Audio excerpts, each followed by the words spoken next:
seems like an eternity, your rapid descent comes to an abrupt end. You remain still for a moment while your heart settles and your eyes adjust, breathing in stale, forgotten air. Before you, a narrow and eroded walkway becomes faintly visible in the dim light, cutting a winding path through a cavern so expansive it seems a world unto itself. In the distance, you can make out the cold gleam of living Adra veins that spike and fork in and out of view from the murky depths beneath. Their glow a faint and fleeting guide along the ancient trail. You look above at the opening you jumped through, now barely a speck of light like some distant star alone in the cosmos and forever out of reach. Your only way lies ahead. Well, that went better than I expected. I think that statue of Woodica was watching us soil ourselves on the way down. Everyone all right? No shattered knees? Good. Just me, then.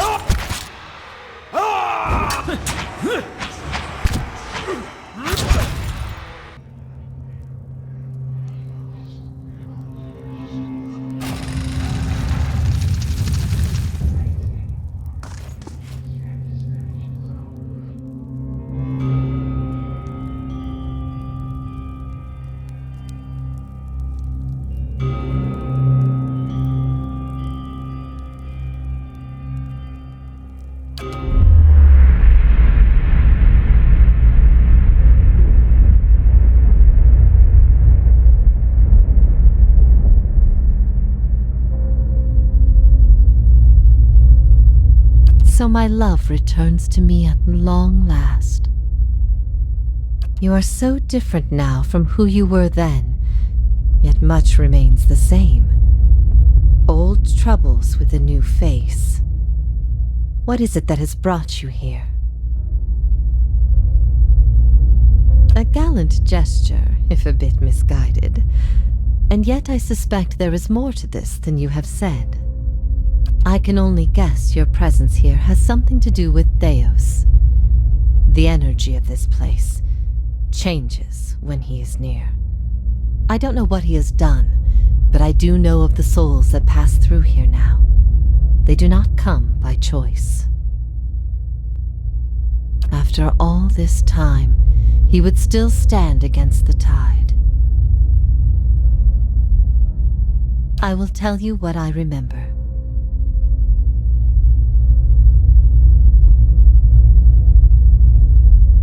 I can see his influence, still hanging like a weight about your neck. So it always was. He had inspired something in you. We spoke of him the last time you were here also. It was just after the trial.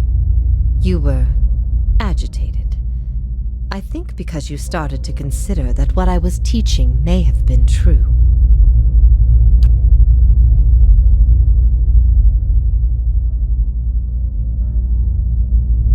That the gods aren't real.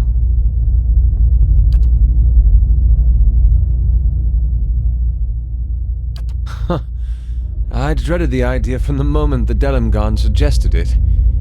And yet, it almost feels like a relief. She's not serious. Perhaps not to her. Many are those whom the gods have scorned. This is petty retribution. Nonsense! Clearly she has not been on the receiving end of a god's ire. She'd know how real the gods can be. What I taught was that the gods whose faith we had been spreading were not gods at all, but something else entirely. Something created by people. They were conceived by Engwyth, a society of high minds and broad concerns. Theos's people. In their time, every people worshipped its own gods. Sometimes they warred over it. After a few wars of their own, the Engwythans sought an end to it. They devoted all their energy to finding the true creators. Generation after generation, they prodded and worked the stitching of the world and unlocked its secrets. One day, they found an answer. Except the answer was no answer at all. There were no gods to be found. Or if there ever were, they were gone. It shook them, this finding. If they could discover this on their own, how long until others would?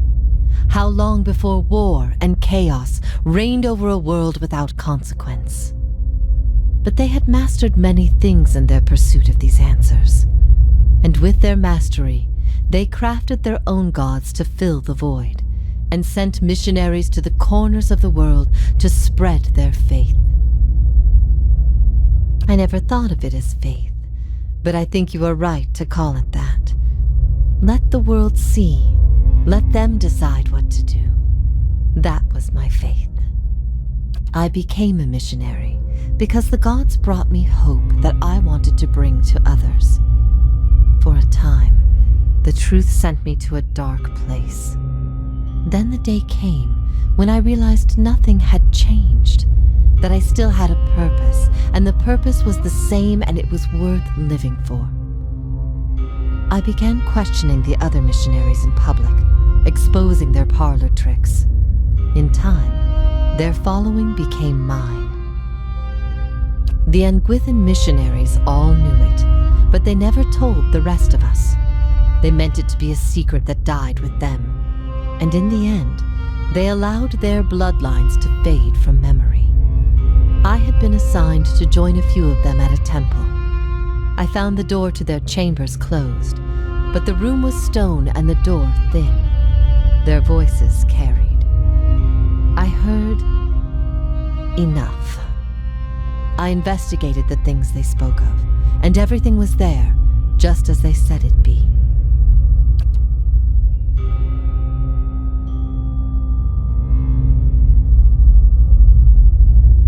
You asked me this once before. Nothing I can say would be any proof, and it may be certainty your soul craves. Resolution. But if you are bound for the same place Theos directs these souls, you will see for yourself as you once did. Everyone faces this truth at one time or another. Few confront it. Few have the stomach to ask what if. And in avoiding the question, they deny themselves an identity of their own.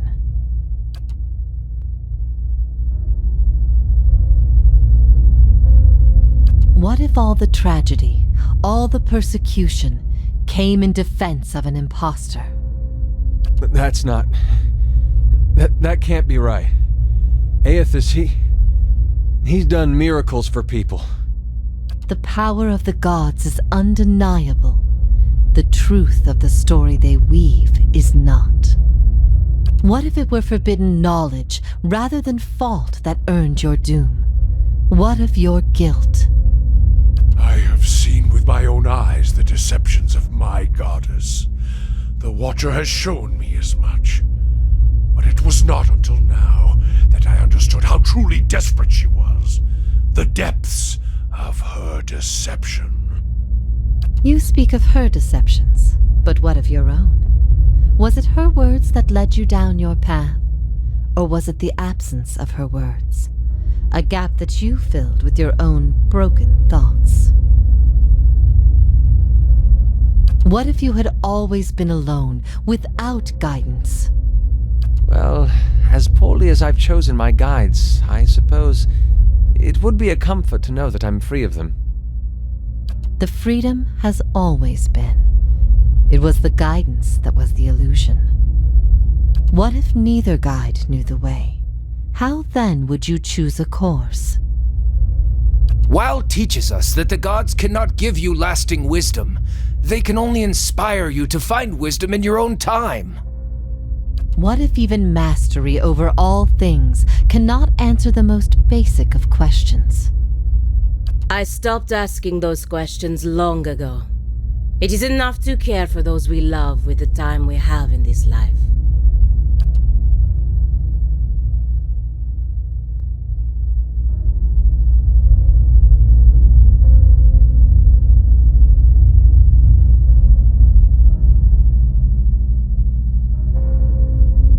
Verus, we find purpose in ourselves and in the people in our lives. There is bliss to be found in the things we create, but sorrow as well. Every creation bears the imperfections of its creator, and its creator's creator. Art and song are creations, but so are weapons and lies. We must be careful that our creations do not consume us. I ask these things not to trouble you, but to show why they must be confronted. No answer is simple, but somewhere between them all lies a truth so beautiful, not even a god could conceive it. Do we not owe ourselves a chance to find our part in it?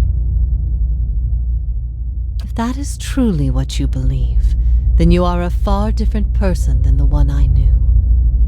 I've been alone here with my thoughts for so long now. I've found peace with my failures and with my punishment. I no longer curse fate for what might have been. But there is one thing that has clawed and scraped at my mind all these years. One thing that will not be put to rest until I know, until I understand. I need to know why you chose to remain with the Inquisition, even after you'd learned the truth. Do you remember?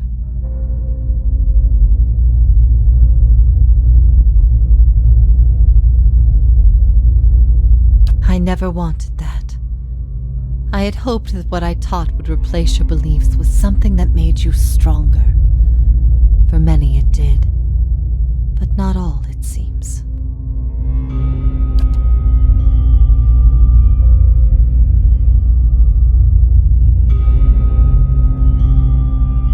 Of all that I loved you for, it was your righteousness most of all. You had heard both sides, seen everything. If not you, then who?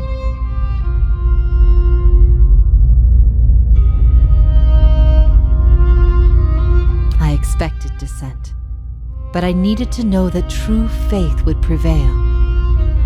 Perhaps I've been wrong to place so much importance on one person's actions. It was all I could do to feel like there was an answer. Even knowing what you've told me, some part of me knows it doesn't truly answer what I wished to know, nor will an eternity of silent contemplation. I will have only my guesses and suspicions, and that will have to do. And what of your understanding of our past? Are you at ease with the choice you made? I have always forgiven you. Though I didn't know your reason, I knew you. I knew we had had something wonderful once. Looking back at that has helped me through these many years. At first I thought this might be the source of your soul's anguish, but now I see I was mistaken. You are not divided on this matter. You have put it behind you. It is with Theos that your agony lies, in sun and shadow. Your questions are not for me, but for him. And it may be that only an answer from the mouth of Theos himself will satisfy your needs. Yet if there is anything I can tell you that would be of use, ask and you shall know.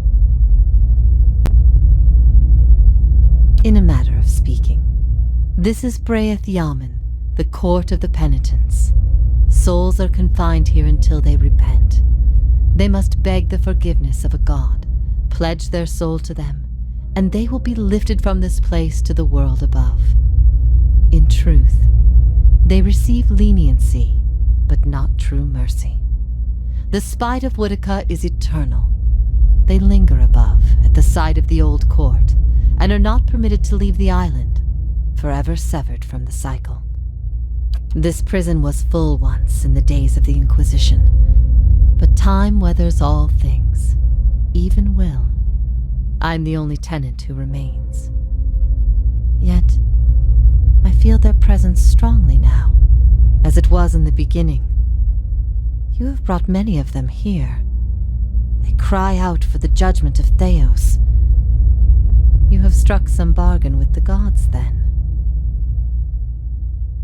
They aid you because they would bend you to their own purposes. Engwith built gods from ideals, and an ideal on its own is a grotesque and vicious thing. But these souls, these forgiven the gods have bequeathed you like chattel. They were loyal followers in life. They will be with you to the very end.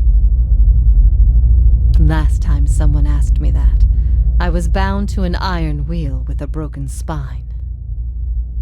There are many things I've come to doubt about the choices I made in life, but that trial was my one moment of certainty, even without a chorus of gods to tell me I had been right. The gods need to be reminded that we have a spirit, and that spirit is proof against their power. They have the power to manipulate and confuse and ruin us, but not to change our will. I will remain here until the world crumbles and fades from existence, with joy in my heart, knowing I've shown them what they truly are.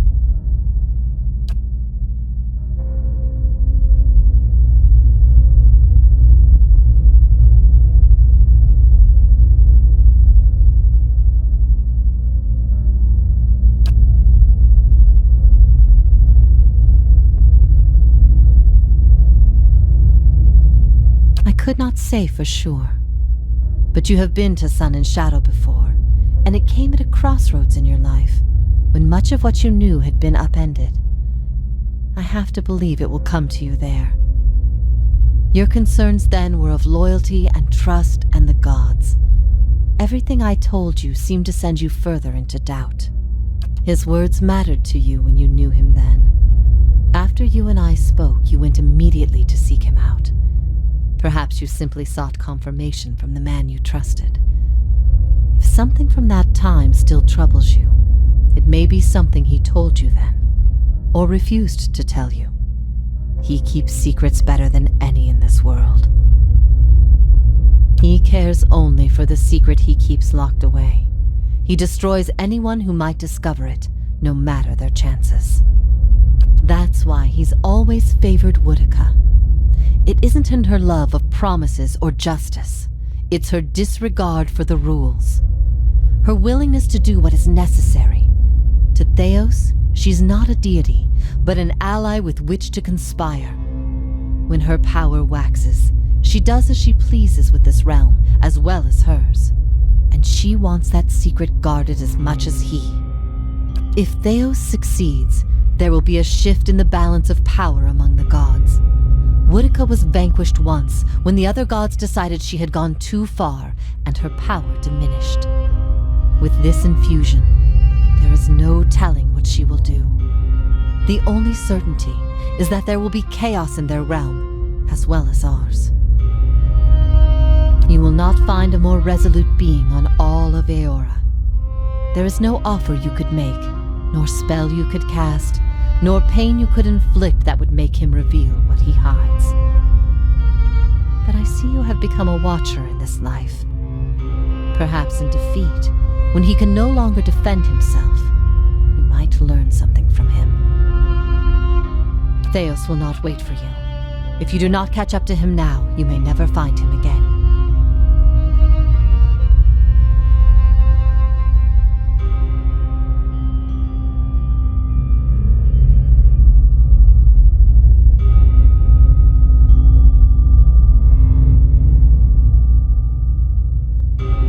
If I repent, all I have done has meant nothing.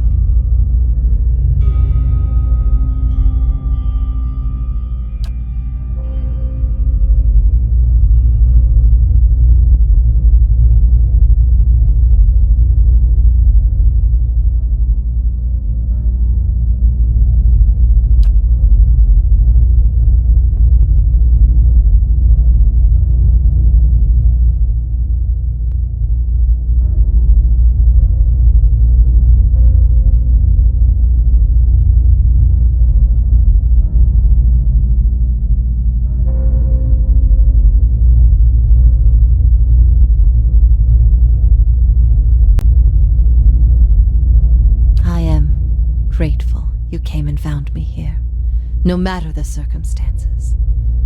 You're not exactly who you once were, I have to remind myself.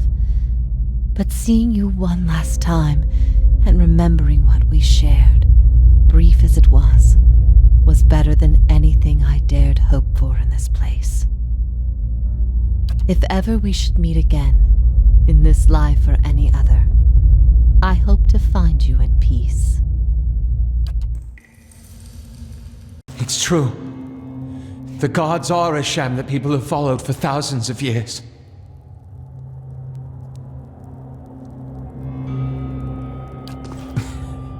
Well, doesn't that just beat all? Here I was, wondering all this time whether all these terrible things were people's fault or the gods. Turns out they might be the same thing. Wonder how things would have gone different 15 years ago if the Raid Sarens had been told their god was made in some forge or kiln someplace. Would we still have gone to war? I could see the rebellion still happening, but I don't know that they would have invaded. I don't know. When Woden left for war, we, had a fight. As brothers will. About him going off to war. He was set on it. My parents warned him. They said you get a new country with every trip across the border, but your god, you only get the one. For me, I didn't know who was right. All I knew was I didn't want him to go. It's the same for families as it is for gods. You only get the one. I said every vicious thing I could think of, trying to change his mind. He brushed it off. Just got me madder, of course, him being so calm. He said I should come with him, but he'd understand if I didn't want to. I told him he'd better be able to face his god one day and answer for what he'd done. He said he'd keep that in mind. And then he was gone. By the time I'd cooled off, months had passed. One morning it dawns on me that my brother always knew better than me. If he was so sure of what he was doing, then I should be there with him. I packed my things and was on the road that same morning. Of course, what I didn't know then was he'd already changed his mind.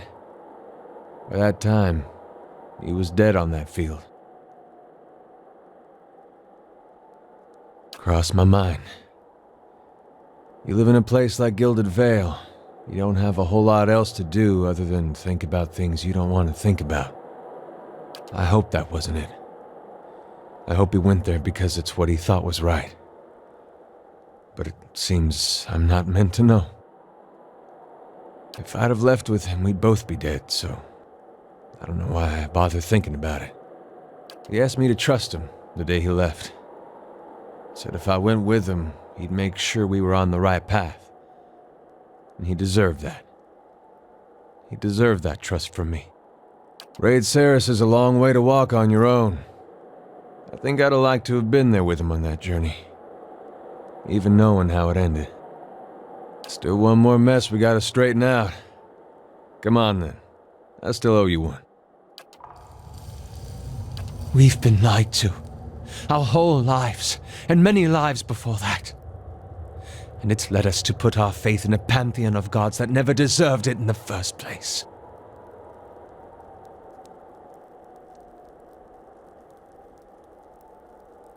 You're right. People will be better off finding direction on their own than following this farce. Besides, the gods haven't exactly done much to prevent us from slaughtering each other. If anything, they've only given us more pretenses for doing so. The slaughter seems to come whether there's a god involved or not.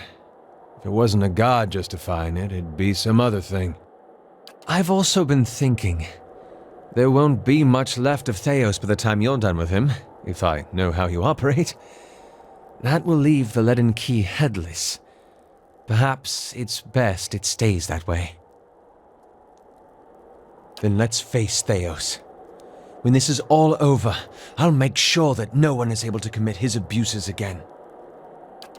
Wrong, but didn't we note a rather sharp drop somewhere around here?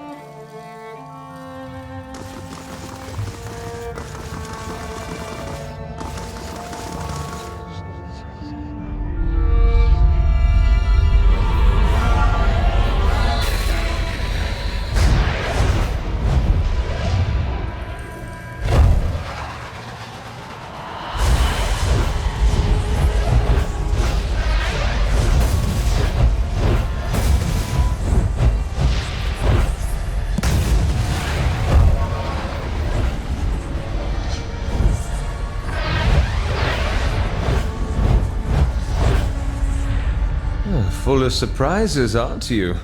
Incredible! I knew the builders could work wonders, but this is amazing! We light our own path now, Watcher. Can you do that again? I had something in my eye. I missed most of it.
It has to be!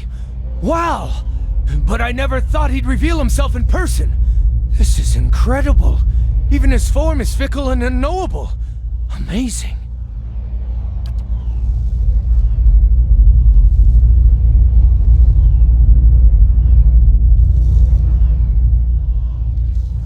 You understand the value of a mystery watcher, a buried scroll, a hidden truth. These are my ways. You unravel a thread, Watcher, one you have lost and discovered over generations, and following it to its end has only brought you back to the beginning.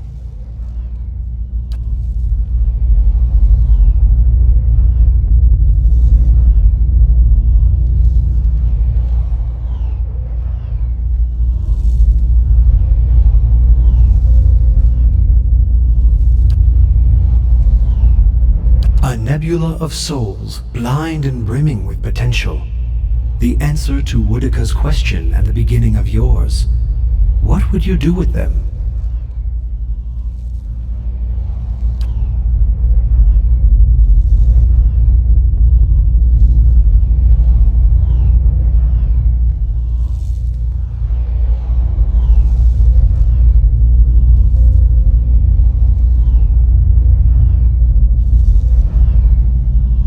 In a way, but something must be done, and hurling them from the machinery of other schemes is the truest course of action. No end, Watcher. That is the purpose. None know. They could end up anywhere in the realms of gods or mortals, whole or divided. Discovering them again and charting their course through the ether will be a new mystery.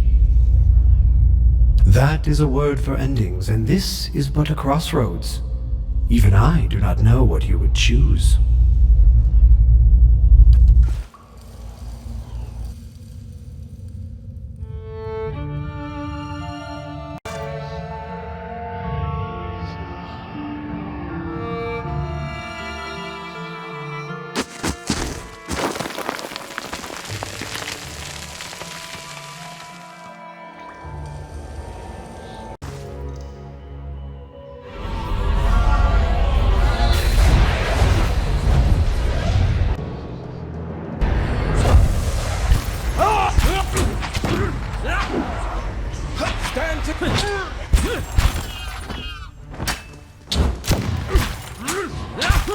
Stand together! Stand!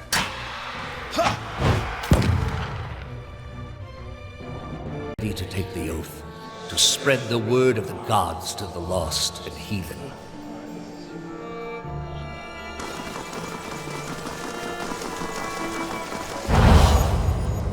I am trusting you to remain loyal to the gods in this. If you do not, you will have greater powers than me to answer to. But you will answer to me as well. I wouldn't ask this were there any other choice.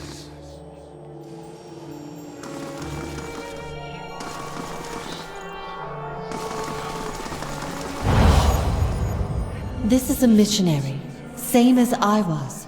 Taught the wrong things as I was.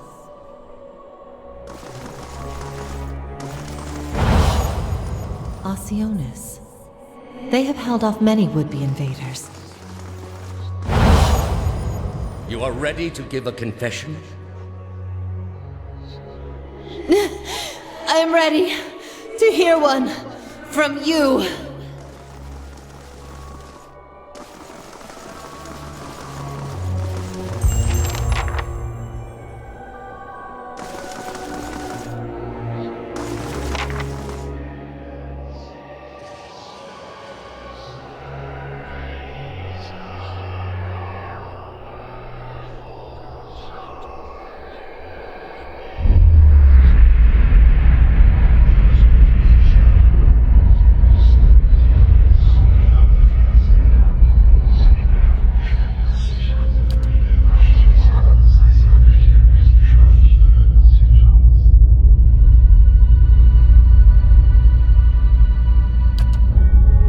You are far from your post, Inquisitor.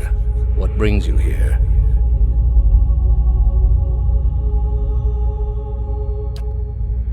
We are in a sanctum holy to Utica. There are others like it in service to the other gods. I come here often to pray for her counsel, and in this space I may be assured that she hears me. That woman sought only to destroy the foundations of peace and civility that my people sacrificed everything to build. It has many uses, but its purpose is to bring structure to the chaos that surrounds it. They are monuments to Utica's greatest servants among my people. I hope to join them myself one day, but my work is not yet complete. The Inquisition was based on the need to cut the flesh from a rotting wound.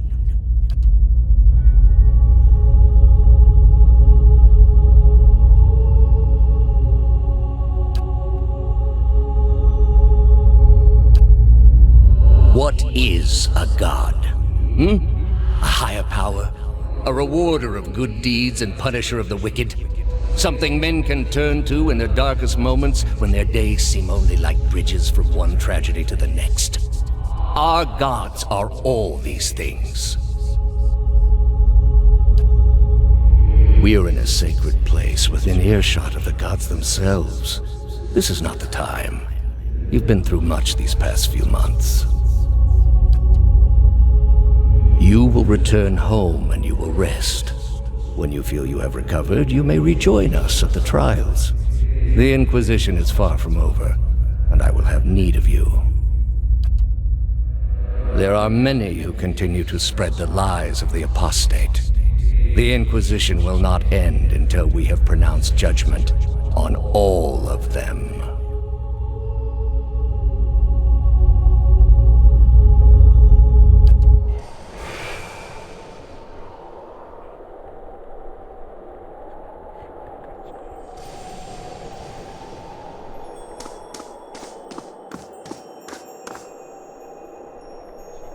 How did you find it?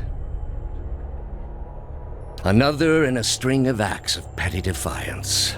For all her knowledge, she always preferred spite over reason.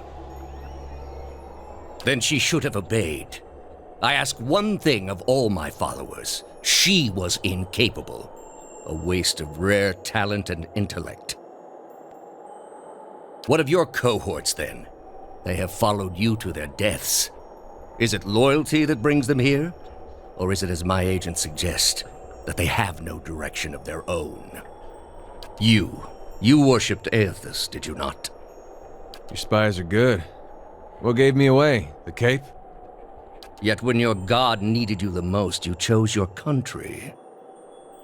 We were being invaded, not by anyone who was acting like a god.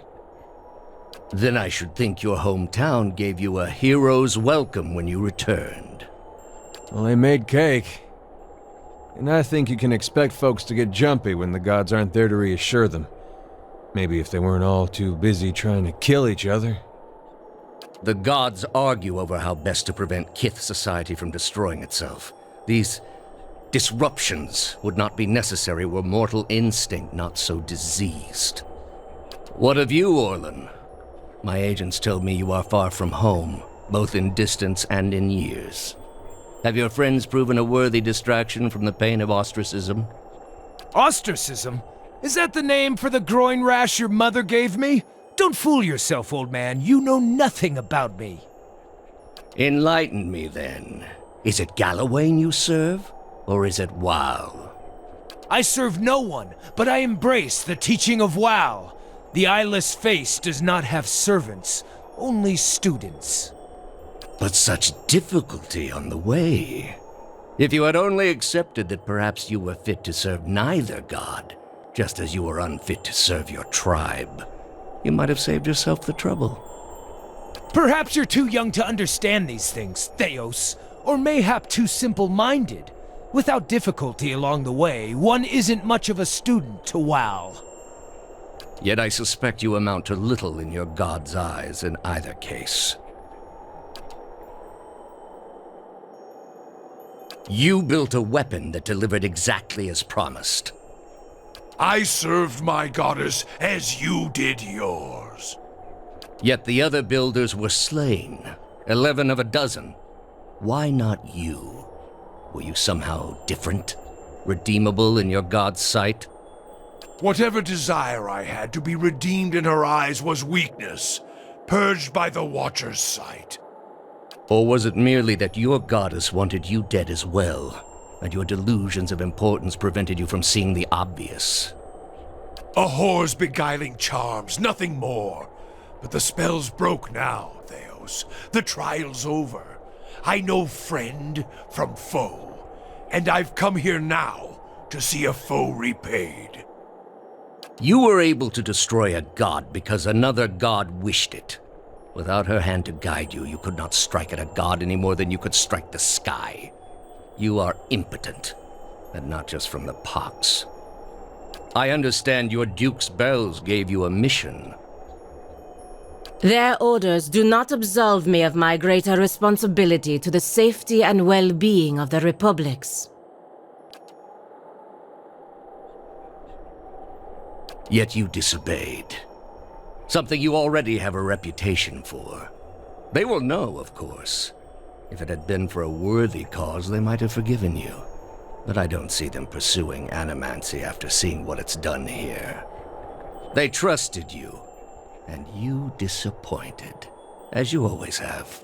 And you will again be disowned. The parents scold, but the children are safe. Whether animancy research continues in the Republics or not, they will survive. For now, that's enough. In any case, I wouldn't be so smug about my fate, Theos. I imagine Woodica responds to disappointment much more severely than even my dukes. State your name and purpose, young acolyte. My name belonged to the gods and my hand to their service. No more. You serve none but yourself. Without contact with your order, you can have no higher purpose. Only the base concerns of the flesh. You have cast yourself from our ranks. And I should have done it years before. I'd rather live in uncertainty than servitude. And that uncertainty would lead you where it leads everyone. To doubt, to emptiness, to the many cruelties inspired by disbelief. You will have to forgive your Grandmaster for remaining skeptical of his initiate's choices. You are here because you are lost. The gods cannot reach everyone, I'm afraid. May you fare better in your next lives. I gather you have had your soul awakened. Why else would you shadow my footsteps like some stray mongrel? You think I have something to offer you, but our business was concluded long ago. You think your abilities only flow in one direction. That isn't how it works, I'm afraid. Not for me. For all that you saw of my soul in the sanitarium, I saw as much of yours. I answered your questions once. That your soul is not fit to accept the answers is of little concern to me. I lied to no one. Not to you, not to anyone. The gods are real. They are everything we need them to be, and the world is better for it. The heart of this country has skipped a beat, nothing more. I have done far worse. I plunged the peaceful kingdom of Telosus into civil war. I slew the monarch of Desantio, whose people never knew hardship under his rule, and replaced him with a cruel despot who brought them to ruin. When plague arrived at the great city of Arborensis, I saw to it that the cure did not. They piled their dead outside the city in heaps that rose above their walls. That's where you are mistaken. There was a time, back when your soul was still a shapeless mist, when the world believed only in false gods. Thousands of them. Gods that told them to take slaves. Gods that told them to make war upon their neighbors and devour the slain. Gods that told them to burn their children alive and cover themselves in the ashes as a sign of their faith. But all that changed when they learned of the true gods.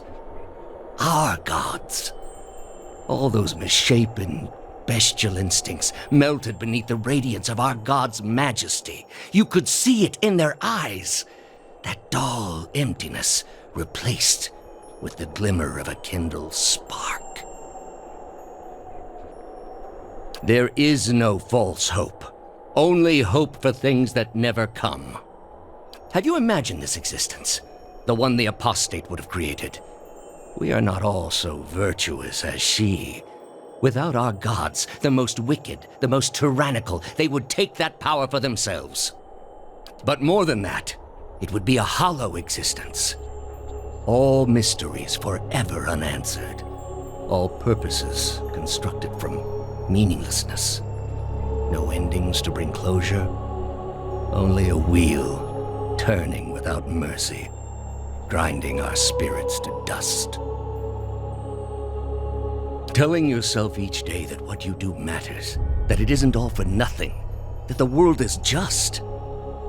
The apostate's world is built on believing lies. All I have seen, the millennia of experience. I will not be dissuaded from this course. This is the only way. You have not thought this through. There is no leaving this place for you. I allowed it once, but you have made it all too clear what a mistake my mercy was. With your soul and thousands of others, I will see this world purged of its suffering. Hear me, Woodica. Your servant calls for aid. Roak 10!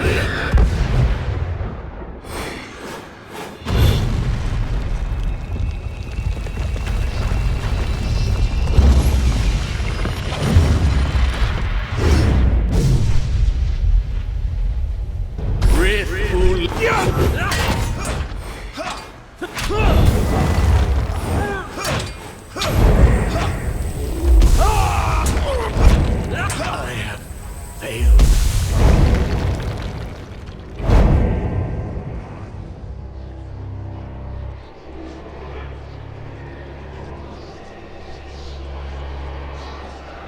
That's the servant down, and the mistress still to go. A good start, worthy of being built upon. I hope this is the end, but what's to stop him from being born again with the same ill intent? And before you suggest the option, no, I'm not eating his soul. I'll put almost anything in my mouth, but not that. In his own way, Theos must have truly believed he was caring for the people of Eora, protecting them from themselves. A shame his soul won't have a chance to reflect on his errors before it enters the wheel. He was good at serving his god, I give him that. He should have picked a better one. He spent his lives, more than any of us will ever know. For what? Binding the world to a lie. Could a man like that ever be redeemed?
apply the teachings of Durance would more immediately satisfy the cravings in my bones.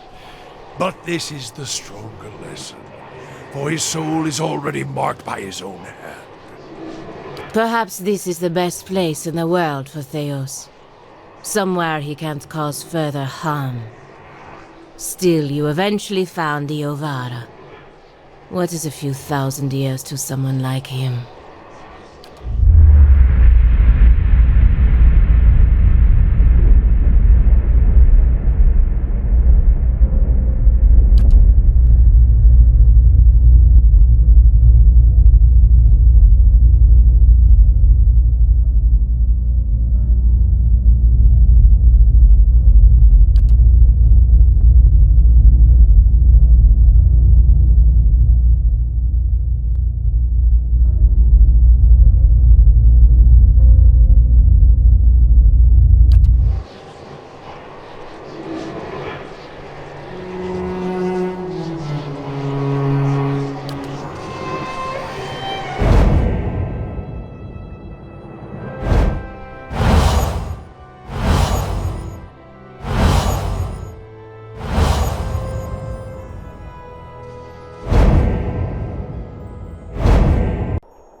So much for Theos, then.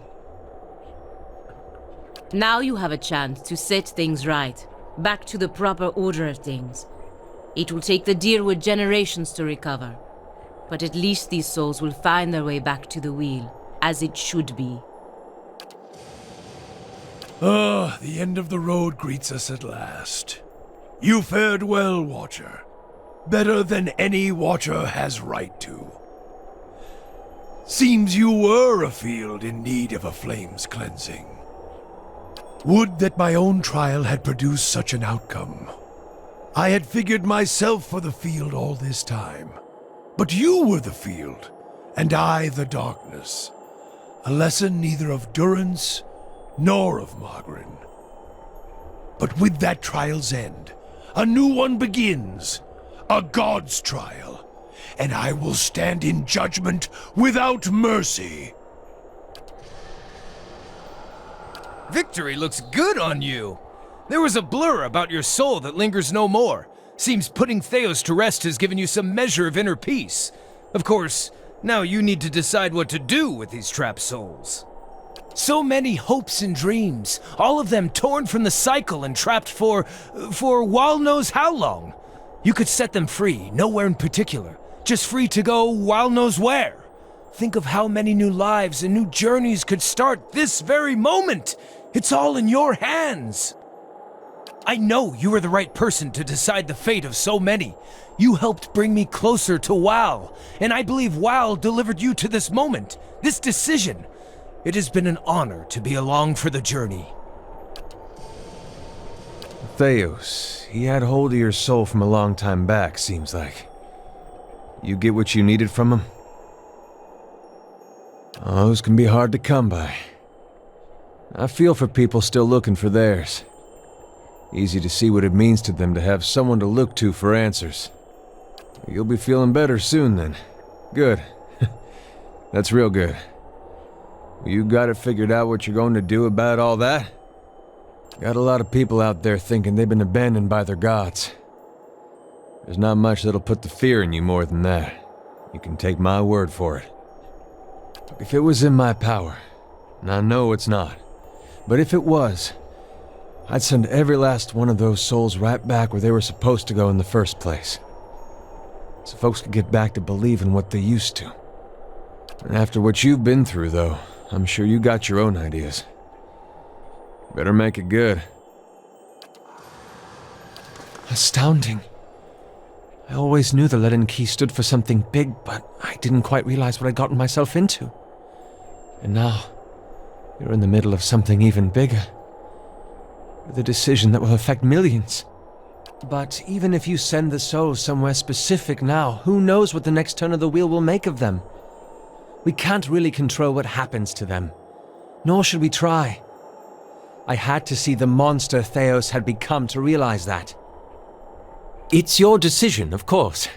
And whatever you decide, I'm glad our paths crossed in Gilded Vale.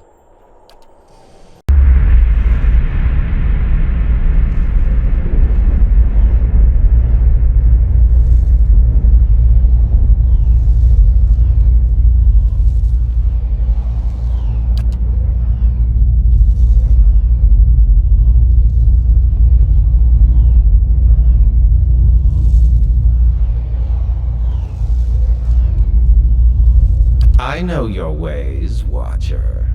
Scheming and plotting, an offer of friendship in one hand and a dagger in the other. You have labored at the pleasure of others. That shriveled hag in Hadrit House, those preening soldiers with more taste for silk than steel, the wretched tribesmen playing out their fantasies of grandeur.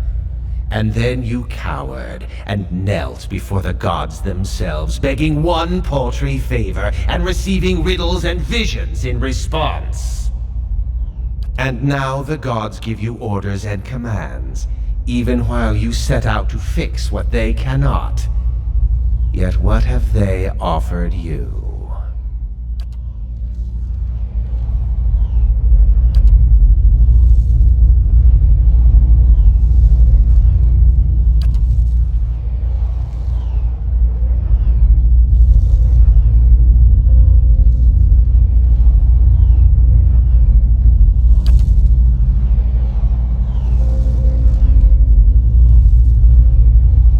The exiled queen is not an ungrateful patron.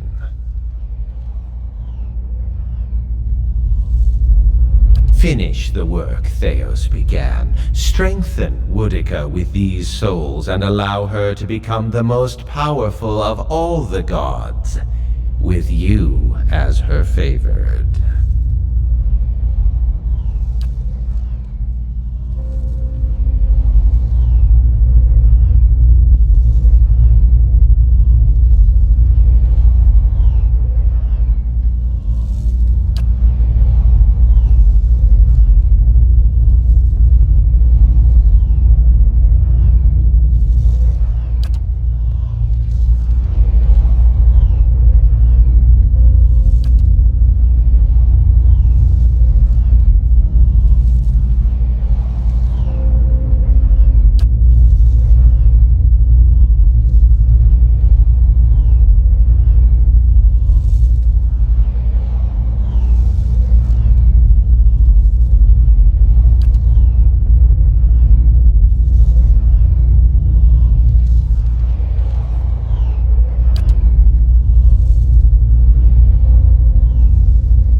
Yes, consider well the prosperous lives and the power that awaits you. I'm certain you'll choose well.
At your command, the ancient device became your instrument, spinning to life with deafening resonance and gathering up the swirling essence like thread on a great spindle. There, in the pale pulsing glow of the machine that set you on this path long ago, you summoned all your strength, focusing on your objective and blocking out all else. With a single concussive blast that rocked the chamber and sent you tumbling to the ground, you freed the souls from their stasis. Exhausted, your consciousness slipping away, your last sight was of the machine, dark and dormant. Then your eyes closed, and sleep welcomed you at long last. After coming to and searching for some time, you discovered the route Theos used to enter Sun and Shadow, and embarked on a long and arduous ascent back to the surface. You emerged in Ter Evron after days of tunneling through the rubble Theos had left behind, and when you stepped into the daylight, you were faced with a different Deerwood than the one you had left. At your direction, the souls diverted by Theos were guided back to the vessels originally meant for them. For the first time, parents of hollow-born children woke to the cries of their infants and looked into their eyes to see them staring back. People fell to their knees where they stood, thanking Helia or Mogren or even Aethys for their forgiveness of whatever guilt they felt they bore. But for all the relief that had come to some parents, others only found new grief. For many thousands of Hollowborn had died during Widewind's legacy, many by their parents' own hands. For those children, there would be no homecoming. Yet the last Hollow birth was in the past now, and those parents willing to risk trying for a new child were frequently rewarded, often with twins. Many felt they saw Helia's hand in it, and the year would be remembered as the year of Helia's splendor. Lord Radric's zeal had brought him back to life once, but it would not do so again. Radric's destruction at your hands spelled the end of his suffocating rule over Gilded Vale and the surrounding area. In his absence, the village prospered, becoming a popular destination for new settlers anxious to leave Defiance Bay after the riots. Without a nearby ruler, it also grew more wild, with many settlers moving on as soon as they'd arrived, turned off by lawlessness that was excessive even by Deerwooden standards. Nevertheless, despite the challenges of living there, Gilded Vale had survived and would continue to survive for the foreseeable future. Following the assassinations of Duke Avar Wolfgren and Lady Webb, Defiance Bay was thrown into political upheaval. In the ensuing weeks, the streets had become the domain of looters and blackguards. Few dared to step outside their own doors alone or unarmed. But order was soon re-established by the Knights of the Crucible, who, despite their depleted numbers, had gained favor in the public eye for their role in the unraveling of the conspiracy surrounding Widewind's legacy, and were quickly reinforced by returning forces from Fleetbreaker Castle. For the Knights, their resurgence marked a return to the tradition as well.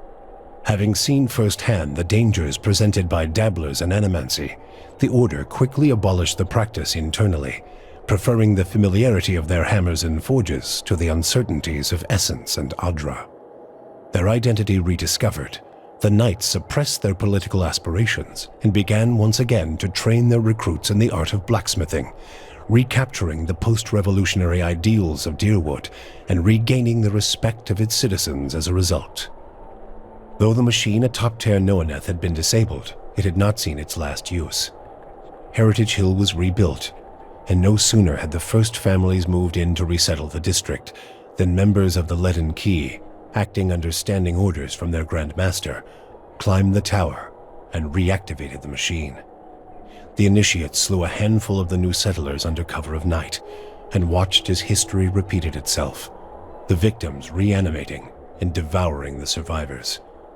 After this second incident, the district would remain abandoned. The Duke's assassination at the apparent hands of an animancer had caused catastrophic rioting in the streets of Defiance Bay. But those who had escaped the melee in the palace hearings remembered the testimonies of the strange guest who had shown up that day and absolved animancy, implicating the Leaden Key instead. The rumor spread quickly, and soon the popular belief was that the assassin had been a Leaden Key spy. When the legacy had lifted, people came to see it not as a sign that the riots had been according to the gods' wishes, as Theos had hoped, but as a confirmation that animancy had never been the source of the problem in the first place. Deerwoodens instead convinced themselves that the riots had somehow purged Defiance Bay of Leaden Key spies, and that the end of Widewind's legacy was their well-deserved reward. The rage against animancers was quickly forgotten, and those who had survived were permitted to return to Brackenberry Sanitarium and rebuild it so they might resume their studies. Abidun's renewal brought new vigor and purpose to a god long known for quiet, steady labor. Handicraft saw a revival in the Deerwood, and no smith wanted for an apprentice. Additionally, Abidun's restored interest in preservation led to redoubled efforts to survey Engwithan ruins. Animancers and craftsmen alike found much to study, but tensions with Aer Glanfath rose.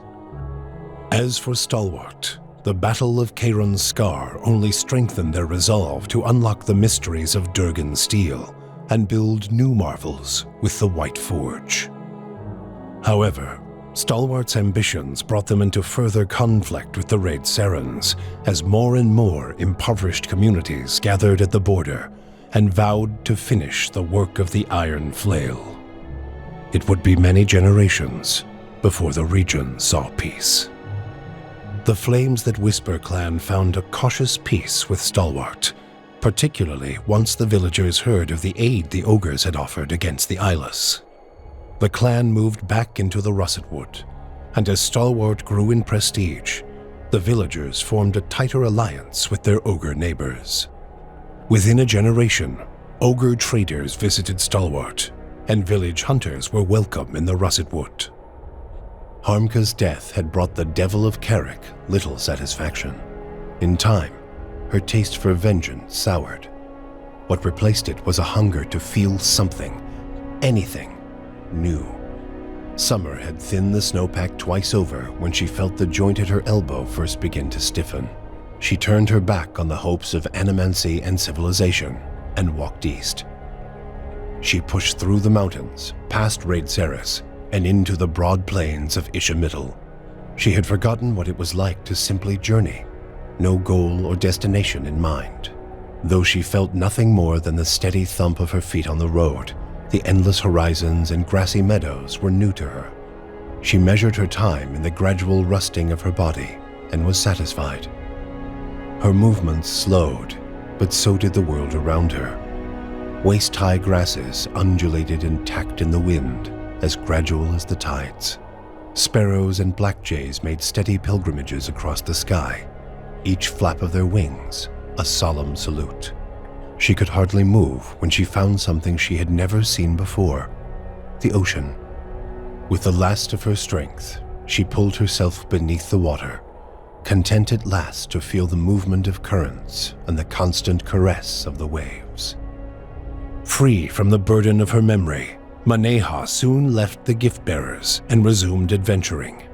Now that she had a taste for the world, she wanted to experience it anew.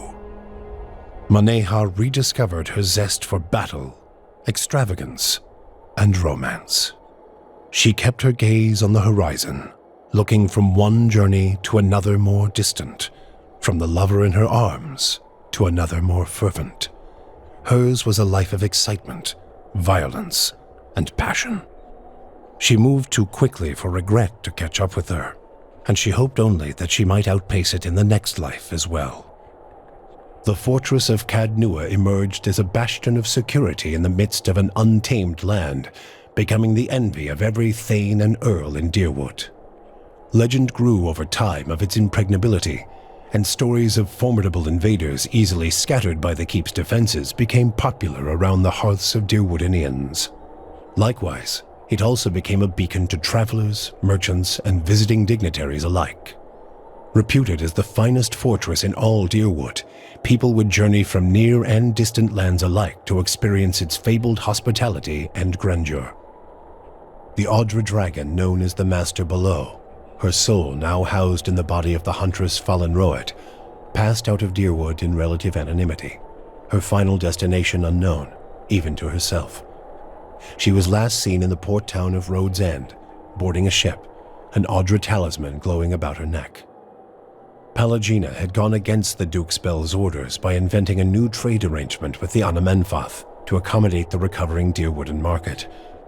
With the Deerwood's people still weakened by Weidman's legacy, the Valian republics easily pushed their would-be competitors out of the market.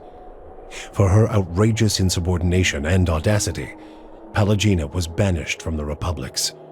She traveled north in the Eastern Reach, avoiding Valian ports and entering the ranks of the kind wayfarers. Despite her bravery and dedication to those in her care, her strange appearance made her feel like an outsider wherever she went. Haravius took his leave of the party and, after his first bath in years, returned to his nomadic lifestyle. With his homesickness expunged, he found renewed joy and tranquility in his wandering survey of the wilderness. For the first time in his life, he ventured beyond sight of the mountains of Glonfath. During his travels, he penned numerous journals and sketches detailing his travels through frozen tundra, searing desert, and tropical forests. Wherever he went, Haravius left behind stories of the Autumn Druid, a temperamental, one-eyed wise man of the forest, known to bring food to lost travelers and unusual advice to anyone willing to ask him a question.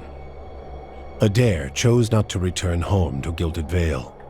Through a number of quiet inquiries, he soon found his way into the underground organization of Eothasians known as the Night Market. Ironically, in learning that the gods had been fabricated, Adair found his faith in Eothas renewed, and that his god was neither alive nor truly a god had become irrelevant. He rose quickly through the ranks of the Night Market for his optimism and for his bold leadership, his ultimate goal to make the Dyrwood a place that would welcome followers of the Shining God once again. When the dust settled in Sun and Shadow, Aloth looked upon the remains of Theos Ixarchanon, his former master. He saw where the Grandmaster had gone wrong and what would be required to undo the harm Theos had wrought.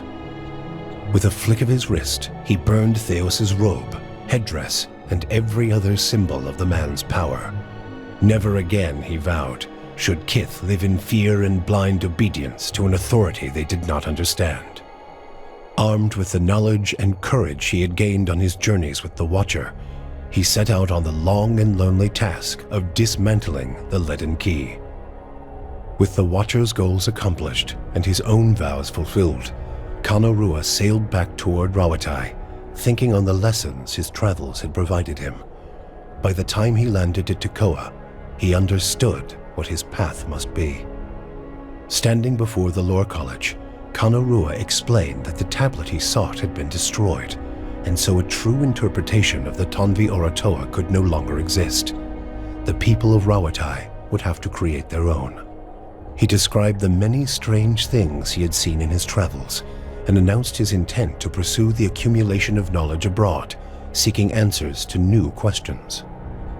True to his word, Kana soon set sail on yet another expedition, and in Tekoa, his passionate accounts inspired many to follow in his footsteps.